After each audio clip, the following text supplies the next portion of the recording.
सभी साथियों को राम राम। एक बार मित्रों फिर से आपका स्वागत है। नदी हम लोग पढ़ चुके हैं, लेकिन 10 मिनट वाला शो चल रहा है तो उसमें मैंने चाहा कि महानदी माही नदी का अपवाह तंत्र भी आप लोगों को पढ़ा जाए। साथियों, माही और माही की सहायक नदियों को इससे ये देखिए आप लोग डायग्राम में इस तरीके से बनाया गया जैसे आपको ऐसा लग रहा है वास्तविकता अनुसार नदियां बह रही हैं धरातल में।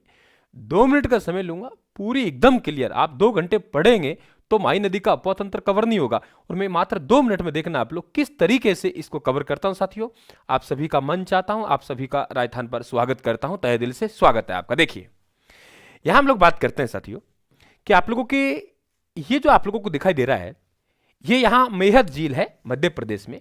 यहां से एक नदी का उद्गम होता है और वो नदी माही नदी है। माही नदी का जो राजस्थान में प्रवेश होता है, अगर आपसे पूछा जाए राजस्थान में माही नदी का प्रवेश कहां होता है, तो एक जगह है खांडू, और खांडू पड़ता है बांसवाड़ा। खांडू बांसवाड़ा में माही नदी का प्रवेश होता है। प्रवेश होने के बाद बांसवाड़ा से यहां ये जो इलाका है, यहां प्रतापगढ़ तक पहुंच जाती है, और प्रतापगढ़ पहुंचने के बाद इधर ये इलाका डूंगरपुर का है, ध्यान रखें आप लोग। तो इसका मतलब राजस्थान में ये 3 जिलों में बहती है, बांसवाड़ा, बांसवाड़ा के बाद प्रतापगढ़, प्रतापगढ़ के बाद डूंगरपुर। और राज्यों की बात करेंगे, देखिए यहां मध्य प्रदेश है, और इसके बाद ये महासागर जिले से गुजरात में प्रवेश करती है, और अंत में खंबाती खाड़ी में जाती है। और खंबाती खाड़ी आप सबको मालूम है अरब सागर का हिस्सा है, तो अरब सागरीय अपवाह तंत्र कहलाता है। तो 3 जिले राजस्थान के, अगर हम लोग राज्यों की बात करें तो 3 राज्य हैं। कुल लंबाई 576 किलोमीटर है, और राजस्थान में इसकी 171 किलोमीटर है। आदिवासी गंगा, दक्षिण की गंगा हम लोग कह सकते हैं इसे, बिल्कुल ये बागड़ की गंगा, कांठल की गंगा, ये इसके उपनाम है। अब देखेंगे आप लोग यहां पे 3 बांध है। एक माही बजाज सागर बांध है, यहां देखिए आप लोग, ये पड़ता है बोरखेड़ा में। कहां पड़ता है? बोरखेड़ा में। बोरखेड़ा बांसवाड़ा में ये बांध बना हुआ है, और राजस्थान का सबसे लंबा बांध है, ये ध्यान रखें आप लोग। 3109 मीटर बांध है, सबसे लंबा बांध है। इसके बाद कागदी पिकअप बांध है, और तीसरा बांध कडाना बांध है जो कि गुजरात में है। 3 बांध है। माही बजाज सागर परियोजना भी चलाई गई, जिसमें 55% हिस्सा राजस्थान का है, सॉरी 45 राजस्थान का है, 55 गुजरात का। लेकिन जल विद्युत जो 140 मेगावाट होती है वह राजस्थान को मिलती है। ईरू नदी देखिए, ये ईरू नदी प्रतापगढ़, ये नदी बिल्कुल आप लोगों के बांध के पास ही मिलेगी।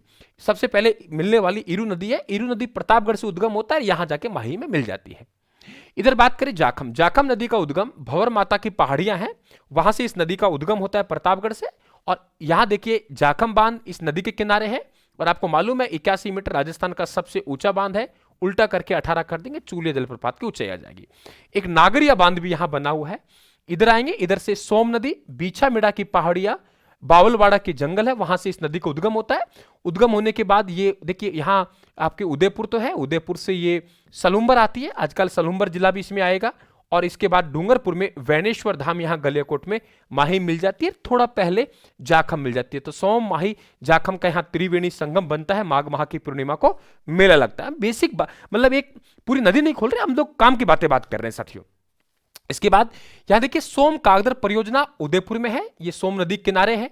सोम कमला अंबा परियोजना डूंगरपुर में है, ये भी आपके सोम नदी किनारे। और ध्यान रखना ये डूंगरपुर में ही देव सोमनाथ का मंदिर है, ये भी आपसे पूछे, देव सोमनाथ का मंदिर भी डूंगरपुर में है।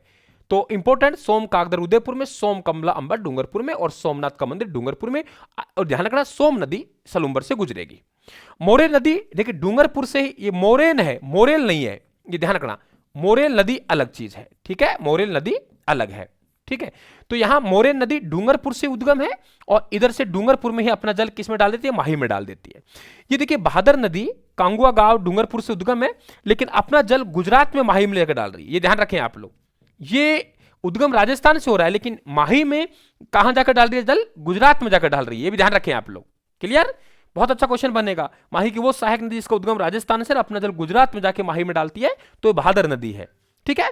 और ईसवर से मिलने वाली नदी देखिए अनास नदी है। अनास नदी का उद्गम मध्य प्रदेश से है, और चाप नदी, बाकी सभी नदियां ईसवर से गिर रही है।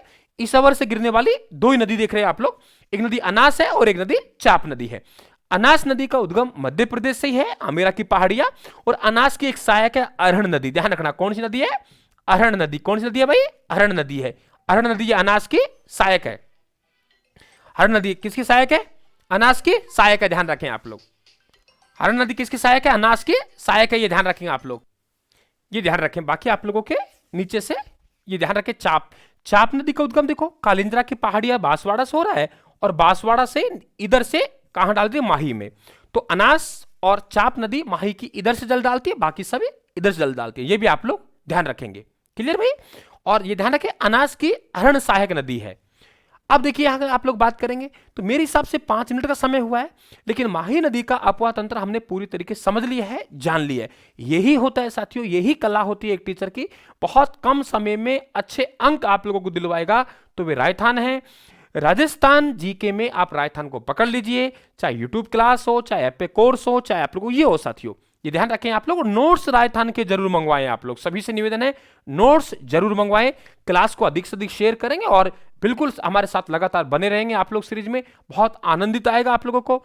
मोटिवेशन गीत गा के, कहानी और शायरी सुना के नहीं करते हम लोग, तो भाई मेहनत करवा के आप में कॉन्फिडेंस ला के मोटिवेट करेंगे, वही मोटिवेट आप तक लंबा जाएगा। बाकी मैं गीत गा दूंगा, शायरी सुना दूंगा, 2 मिनट का मोटिवेशन है साथियों, वो लंबा चलने वाला नहीं है। आपके मोबाइल में बहुत सी कहानी और वीडियो है, उसके लिए मेरे पास आने की जरूरत नहीं है।